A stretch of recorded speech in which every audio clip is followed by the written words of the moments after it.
Good morning, everyone. This is the last lecture in the series of physiology lectures that I'll be giving you, following which you're going to go into a series of lectures, of course, on diseases of the hearts. Of course, if you understand everything we said, then understanding coronary disease or understanding valvular disease or even heart failure um, should be easier. So, this lecture is going to be mostly focused on cardiac output and how is it that the heart and the body in general regulates cardiac output. In general, first of all, clinically, um, there are different ways of measuring cardiac output, which you don't have to know in details. Just know that clinically, if you go to the ICU now and you see patients with um, catheters sitting in their, in the pulmonary artery, etc., like we spoke of, one way to measure cardiac output is what we call the thermodilution method, which is to inject a bolus of cool saline in a proximal port, in a proximal segment of a catheter, say sitting in the right atrium. And the same catheter sitting in the pulmonary artery would have a thermosensor, and it can equate via a certain algorithm how fast this bolus of cold saline reaches it, and how much it has cooled, how much it has heated off. And this thermodilution method is one way to measure cardiac output. You don't need to know more about it. You're going to study this next year. And the second method is the Fick method, which you should know, and I'm going to walk you through it. So this is the first method. Remember this catheter we spoke of. These catheters can sit there, by the way, without the balloon being inflated, of course. You just deflate the balloon and you keep the catheter there. You can keep it for days in a patient. And anytime you want to measure a wedge pressure, you inflate the balloon for a minute, you measure it, you deflate it. Once the balloon is deflated, again, this catheter can just sit there in a patient via any vein, jugular or femoral vein or subclavian vein, etc. This catheter has several lumens, not just the tip. There are different ports connected more proximally, and therefore, just injecting cold saline in one of the proximal ports and having a thermosensor at the very tip of it can help give an idea about cardiac output. More importantly to you at this point is to understand cardiac output via the Fick method. And that's a very simple principle which states the following. If you think of oxygen consumption of the whole body, how much does our body consume oxygen per minute, for example? All our tissues. Oxygen consumption will be equal to how much blood reaches, the volume of blood reaching or going through our capillaries all over from head to toes, multiplied by how much oxygen is extracted per minute by these capillaries or by these tissues. And how much oxygen is extracted? Well, it's simply the difference in oxygen content between arteries and veins. Okay? So therefore, whatever difference in oxygen content in the blood between your arterial side and the venous side is what has been extracted by tissues.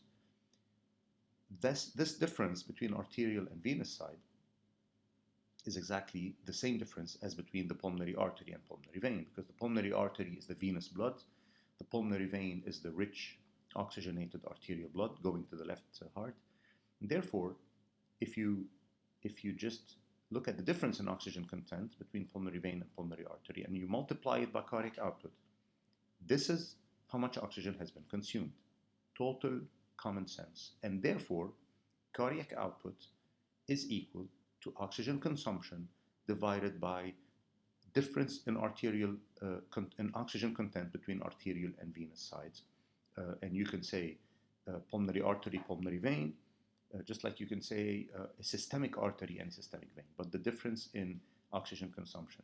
Why pulmonary artery and pulmonary vein? Because these are the confluence. This is the pulmonary artery is the final common destination of all the veins in your body. And the pulmonary vein or veins are the final common starting point of the arterial blood in your body. So that's it.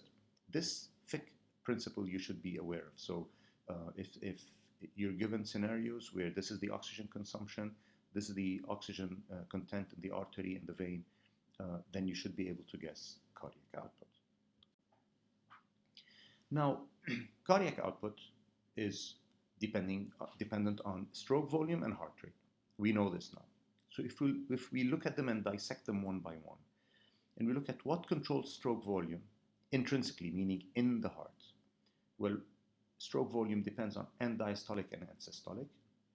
And diastolic volume, very simply, depends on venous return and atrial, meaning returning to the atria, and this atrial filling pressure, which is going to fill the ventricle. What also determines end diastolic volume is how much time is spent in diastole. We've been saying this. Therefore, if the ventricle has enough time sitting in diastole, it has more time to fill with volume. Therefore, the more tachycardic you are, the less time you have spending in diastole, and therefore the ventricle has less time to fill.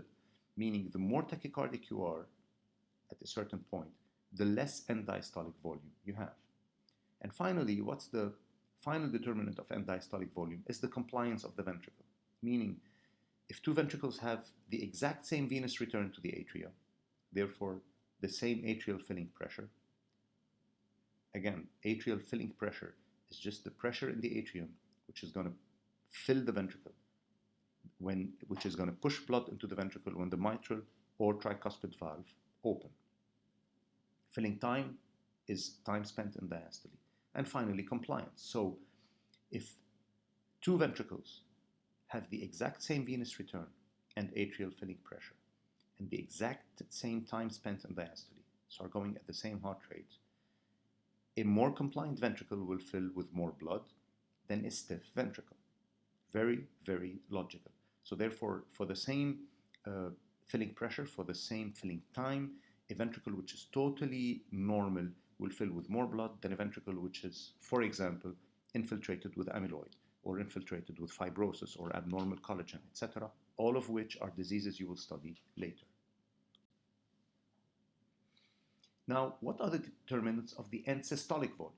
Well, the end systolic volume first depends in a way on preload, because preload will increase stretch and by the Frank-Starling mechanism will lead to an increased tension generated and more stroke volume.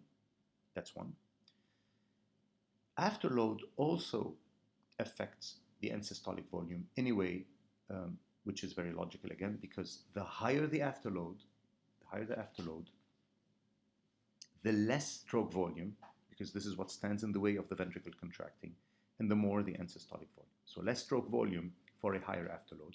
That's why we aim for a lower afterload, especially in patients with sick ventricles. Next, heart rate. Now, heart rate, we just said that if you're tachycardic, this plays against you as far as the end diastolic volume. However, we also said that increased heart rate increases contractility. We studied this in the last lecture. And therefore, higher contractility means less end systolic volume, better stroke volume. And of course, contractility itself affects the end systolic volume. If you give somebody positive inotropes, you end up with a higher stroke volume and less end systolic volume. Therefore, the effect of the heart rate is a bit of a double-edged sword, meaning as you get more tachycardic, yes, contractility increases. So therefore, you should be increasing stroke volume and ending with less of an end systolic volume. However, also we said that with a higher heart rate, you have less time to fill. So you're starting with a lower end diastolic volume to start with. So therefore, there is no rule. Nobody can ask you, what is the effect of increasing or decreasing heart rate on stroke volume? It varies from minute to minute, from beat to beat, depending on so many factors, and there is no rule. The effect is variable. So for each person at a given time, there's a certain optimal heart rate, which would have the highest cardiac output. But this heart rate could be 100 per minute or 120 per minute, depending on so many other factors. And therefore, there is no linear relationship between heart rate and cardiac output. Now let's look at the extrinsic factors that play a role in controlling cardiac output. When I say extrinsic to the heart, somewhere else in the body, extrinsic to the heart. First, there are high-pressure baroreceptors sitting in our arteries, in the aortic arch, in the carotids, etc. These high pressure baroreceptors are detectors of pressure, mean pressure, not cardiac. They don't detect output, they just detect pressure. And they're stimulated, they're stretched by higher pressures. So if you start at the bottom portion of this curve, a high pressure, for whatever reason, if somebody's mean arterial pressure rises, these baroreceptors are stretched and they therefore interpret this as high pressure. And by an efferent pathway to the medulla, I'm not sure if you took, I think you haven't taken your neurology course yet, so this will come later in the year, I think. And if that's the case, good luck.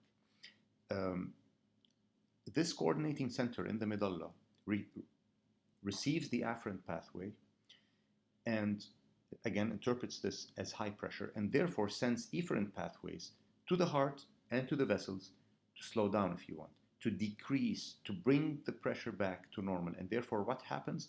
Vasodilation and bradycardia.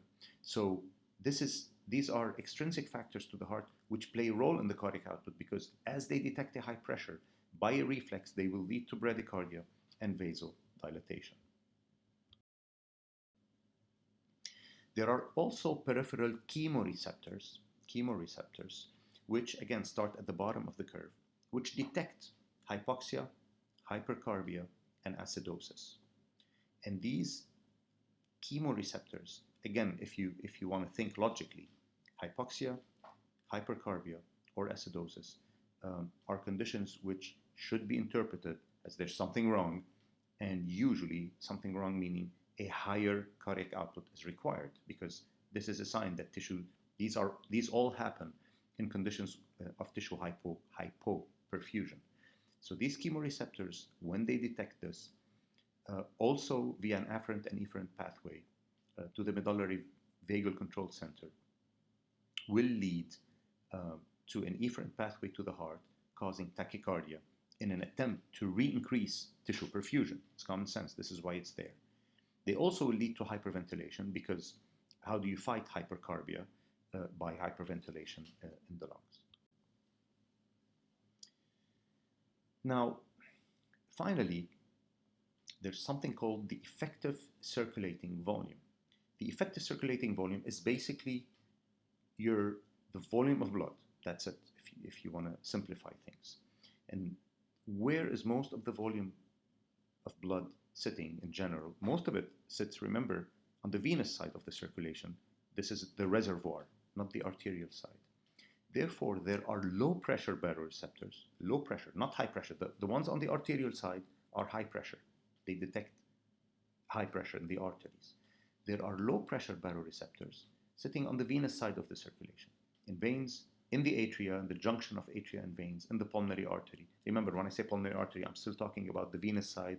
I'm talking about the right side of the circulation. And the more venous return you have, the more these receptors are stimulated. And therefore, these receptors are not there to detect pressure per se, because there's no such thing as pressure on the venous side. Pressure on the venous side is never high, but they're detectors of volume. So by how much venous return there is, these receptors get an idea of how much volume you have in your body. Are you hypovolemic? Are you hypervolemic? And therefore, when these fibers, there are different kinds of atrial fibers, are stimulated, they can be stimulated and they can detect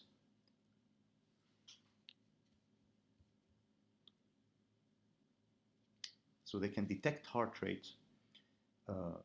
Some fibers detect the heart rate, but more importantly, there are something called the B fibers, which are stimulated by venous return, by the V wave, if you want, on the atrial cycle. And therefore, these are detectors of venous return. These are detectors of what we call central venous pressure, of how much volume we have sitting in our circulation.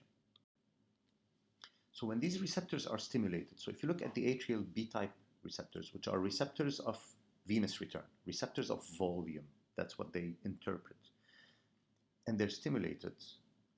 For example, if you take me now and I don't need blood, but you put an IV in me and you give me 2 units of blood. So now I have a bit more volume sitting in my veins, which I don't need almost. So these receptors will detect this, and when they detect this, first, by a reflex, they lead to tachycardia in an attempt to increase cardiac output because now my heart has to handle more venous return and more volume in general. Number two, they will lead to vasodilatation of the renal circulation, meaning increased blood flow, meaning more diuresis, because this is their goal. Is there's extra volume, we need to get rid of it anyway. Finally, stretching these atrial B-type receptors will also lead by a reflex to a decrease in the secretion of antidiuretic hormone, of ADH or AVP, depending on which textbook you're reading. And this will lead to more water diuresis. So this is all a reflex to counteract this increased volume, which is detected by these low-pressure baroreceptors. Stretching of the atrial myocytes also leads to the secretion of something called ANP, atrial natriuretic peptide. And these peptides also, in a way, are diuretics. They will increase diuresis, and they also are vasodilators, and they will increase renal blood flow. So if we put everything together now, and we look at how is it that effective circulating volume changes in our effective circulating volume, in the volume of blood, downwards or upwards, leads to changes in cardiac output. Let's start, if you start in the very middle, at the crossroad, in the middle of the graph, where all lines are intersecting. In red, you have the cardiac output. In blue, you have the stroke volume. And in yellow, the yellow curves are those of heart rate. So if you start at the middle, and somehow I start bleeding. So if somebody starts bleeding, and I'm therefore moving leftwards in effective circulating volume. So on the x-axis here of this graph, you have effective circulating volume. So if I lose 2 units of blood because I bleed, my effective circulating volume on the x-axis is moving leftwards. What happens, of course, if my stroke volume will be less because I have less venous return, less preload, and therefore less stroke volume. In an attempt to counteract that, when you lose volume, what happens? Of course, yes, I have less stroke volume and less venous return, but this will translate to less pressure, which is why if somebody bleeds, if somebody has a bleeding duodenal ulcer, and loses a liter of blood in their intestines, their blood pressure drops. Okay, so when the blood pressure drops, this is felt by the high pressure baroreceptors on the arterial side. They're unstretched, if you want. So they detect high pressure, but the opposite is they will also detect low pressure because they will be less stimulated. And when these high pressure baroreceptors, the upper left part of your curve, are stimulated, they will lead to an increase in heart rate. And don't be confused when I say stimulated. They're unstretched, but they're detecting a low pressure. Let's put it this way. I'm not going to say the word stimulated. They're not stretched. They're the opposite of stretched. This will lead to a reflex tachycardia, which is why if somebody bleeds, he's on the left side of this curve, his cardiac output will suffer to some extent, okay? However, if you only lose a bit, so if I go and I just donate 1 unit of blood to the Red Cross, I'm still up there, okay? Meaning my venous return drops a bit, my heart rate increases a bit, and I can make up for it. So this red curve is a bit of extreme situations. There should be a flat portion in the middle for it. So we're just looking at what happens in a bit of extreme situations. So, but if you take it to the extreme, a bleeding patient will have a lower cardiac output, high heart rate, and less stroke volume. And that's, again, logical. A bleeding patient will come to you with a heart rate of 140 because that's the reason. This graph is the reason, because by a reflex, they're tachycardic to try and make up for whatever loss of cardiac output happened from the decrease in stroke volume. If you go back to the middle of the curve again, and now you move rightwards, meaning this is a patient in the ICU who has 3 IVs and he's getting so many drugs and so much volume that we're pushing his effective circulating volume higher than physiologic.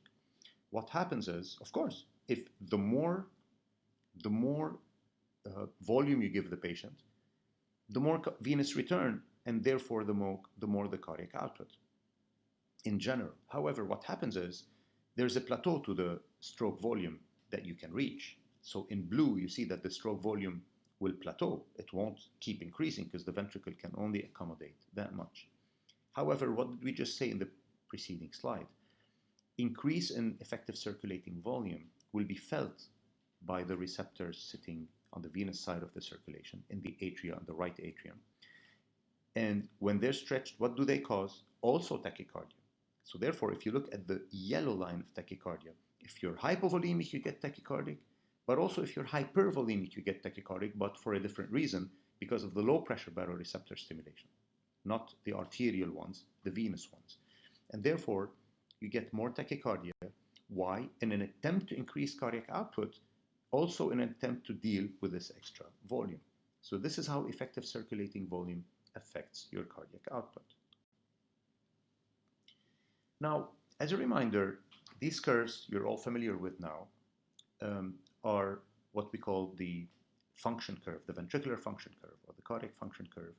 And again, they're dependent on filling of the ventricle and how much, for each level of contractility, you get a certain curve. You're all familiar with it now. And you could, when we're talking of cardiac output, remember when we looked at this curve, we said, okay, what you put on the y-axis could be pressure, could be tension, could be stroke volume, and could be cardiac output.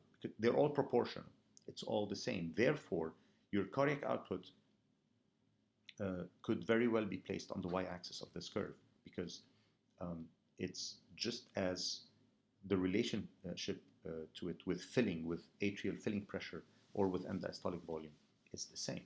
Now, if we look at venous return, so throughout these whole lectures, we've been talking about cardiac output.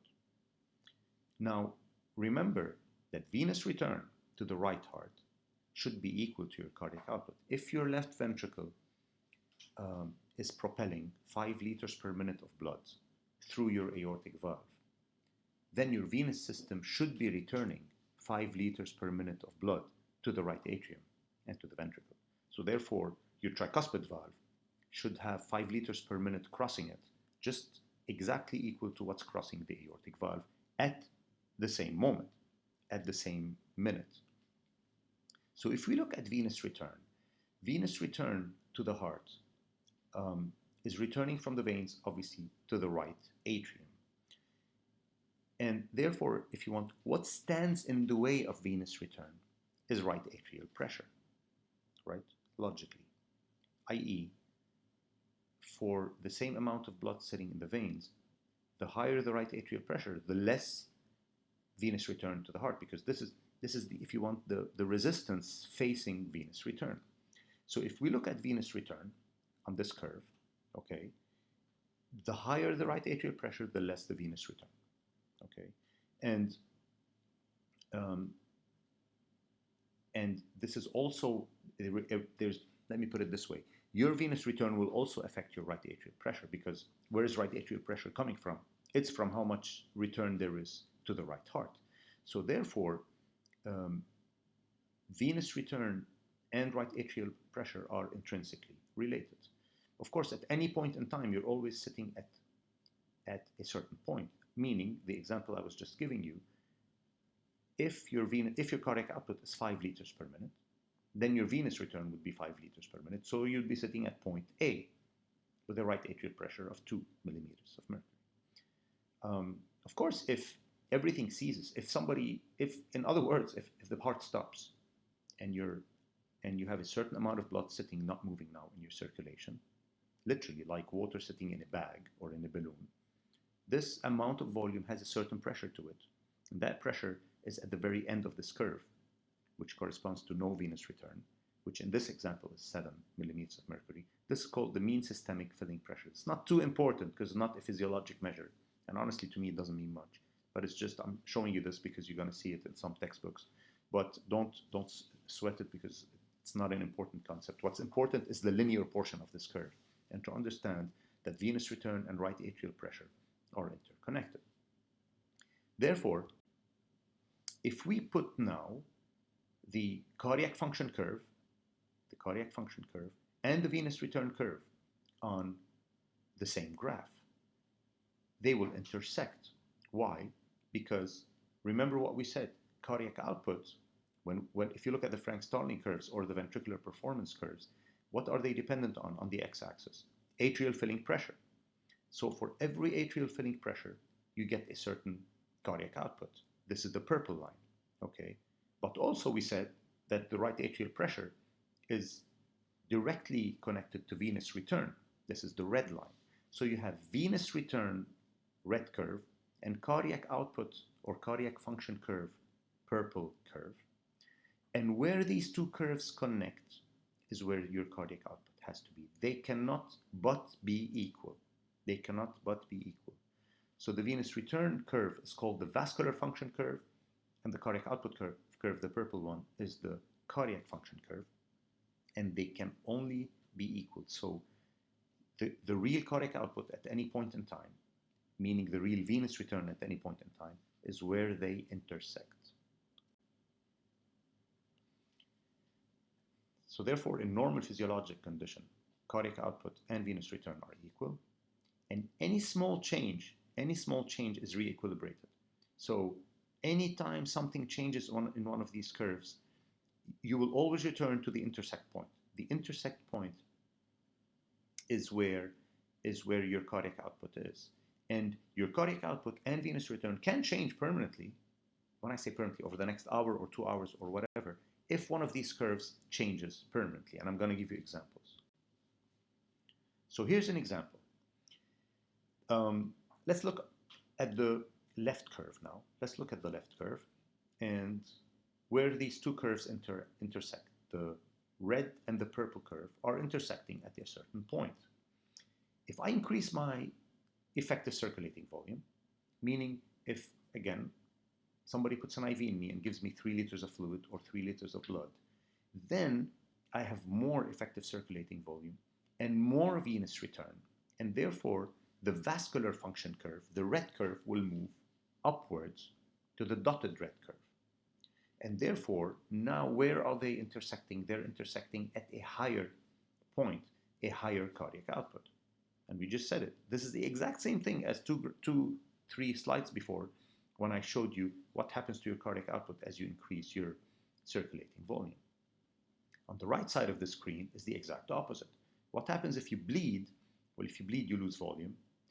Again, where is most of the volume sitting? In the veins, meaning you will have less venous return. And therefore, the whole vascular function curve moves leftwards towards the dotted one. And therefore, it intersects the cardiac function curve at a lower point, and you end up with a lower cardiac output. Notice the cardiac function curves in both is the same. Nothing has affected it. It's just venous return that's changing. Okay? We're teasing out these examples. Of course, in real life, when you bleed, yes, your sympathetic system will go into overdrive. And this is kind of like getting an inotrope.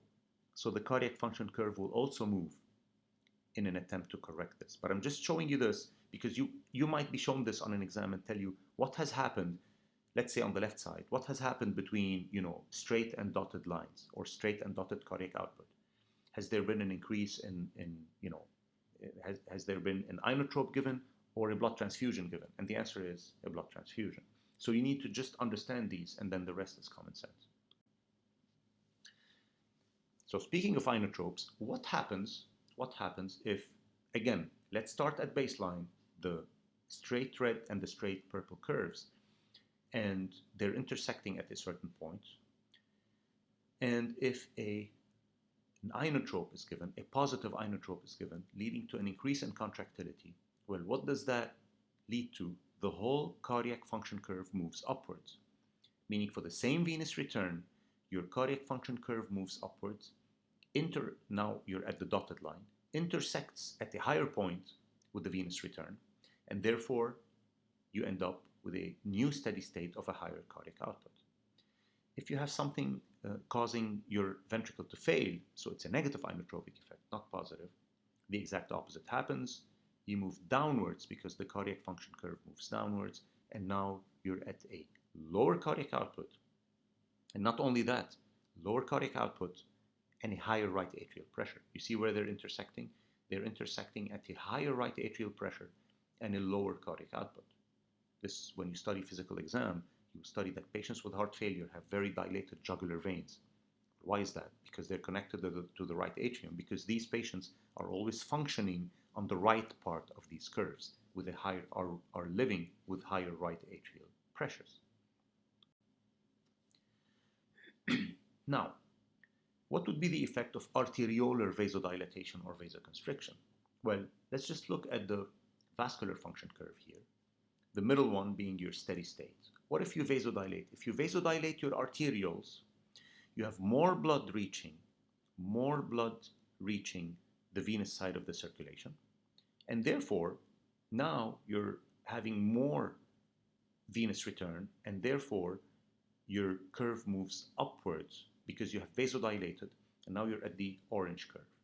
Whereas if your arterioles completely vasoconstrict, of course you're going to have less venous return because you have less blood moving from the arterial to the venous side, less blood on the venous side of the circulation, and obviously less venous return.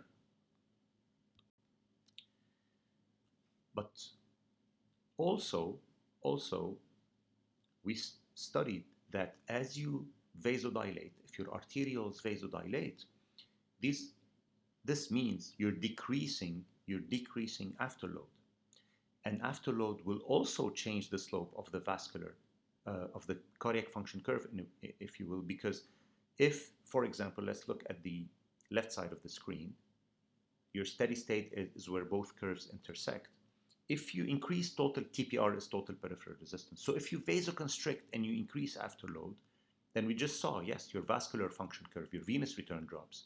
But also at a higher afterload, for everything else being equal, the higher the afterload, the less the stroke volume. And therefore, both curves drop downwards and they will intersect lower. So if, for example, you're shown this figure on the left side, and then you show the dotted lines, both of which have changed, and somebody asks you, well, what has happened? Has the patient bled? Has he been given whatever? Or has he been given an arteriolar vasoconstrictor? That would be the answer. Right side of the screen, exact opposite. Decreased total peripheral resistance, arteriolar vasodilation, dilatation, same principle. So let's look at an example to summarize everything, is what happens in physical exercise. So in physical exercise, when somebody starts exercising, you have local responses, the muscles you're using, and you also have central nervous responses, those of your sympathetic system, fight or flight, etc. So as you exercise, your brain knows you're about to exercise or you're about to sprint, and so on and so forth.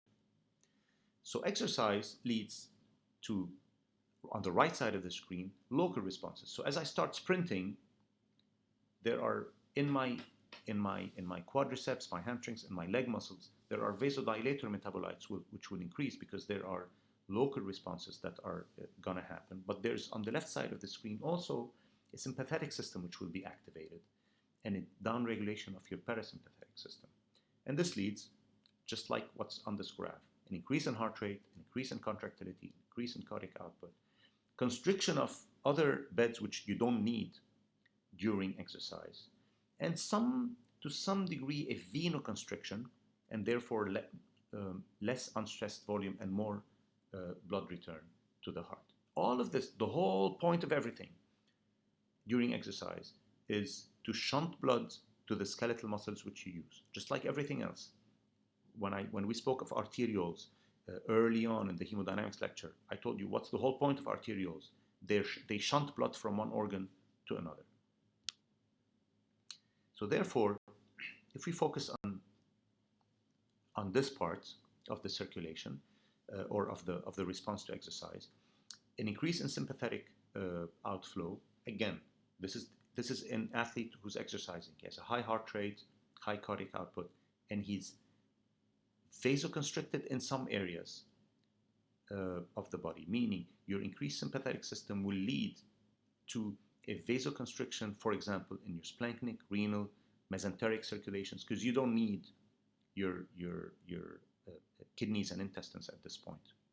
And you have an increase in venous return.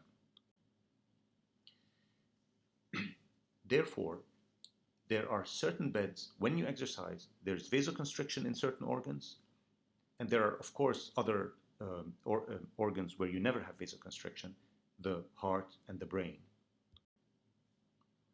And then now, if we focus on the local effects, locally, what's happening?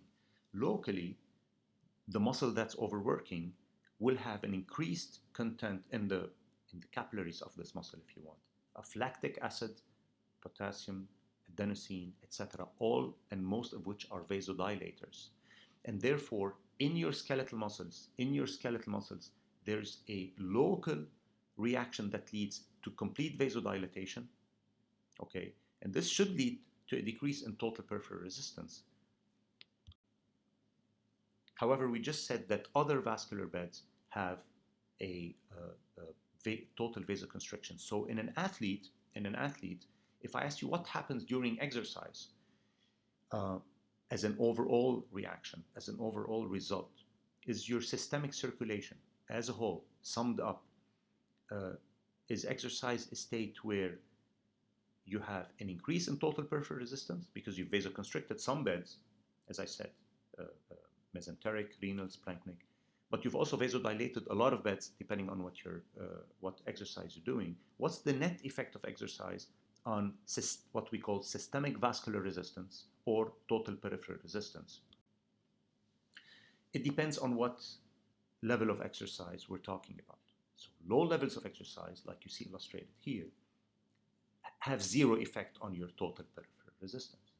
Now, however, if you look at serious athletes and real exercise, and I asked you in any one of these three athletes during the performance of high-intensity sport, are they in a state of total decrease in their total peripheral resistance, i.e., are they in a state of flow after load or not? The answer is yes, because yes, they have some tissues which might be vasoconstricted, but they're using so many muscles in their bodies that they are effectively more vasodilated. The net effect of exercise is that of a decrease in systemic vascular resistance or total peripheral resistance. So remember, these are synonyms, SVR or TPR, same things. So, yeah, I would have said more about my favorite team in the world, Liverpool, but right now, after last weekend, I can't say a single word right now.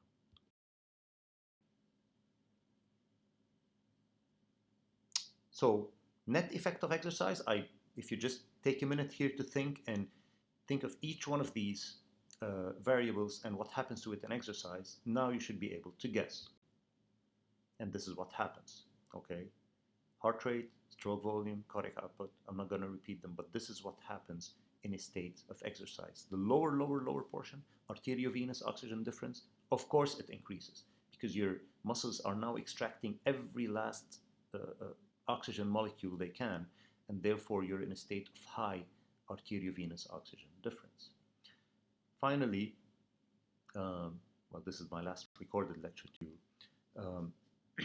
Remember, when you get to your exam and when you get to your steps 2 and when you get to any exam, remember at least in step 1 and step 2 and in your next exam, when you're faced with cardiology questions, unlike pretty much most specialties, it really is common sense. And if you answer with common sense and you think of cardiology as common sense, it should never be difficult for you to figure out the answer. And on the coming exam, your coming exam is fair because I know it's coming. Just follow your first instinct, because more often than not, your first instinct is the right instinct. Don't change much and never panic. And thank you and good luck.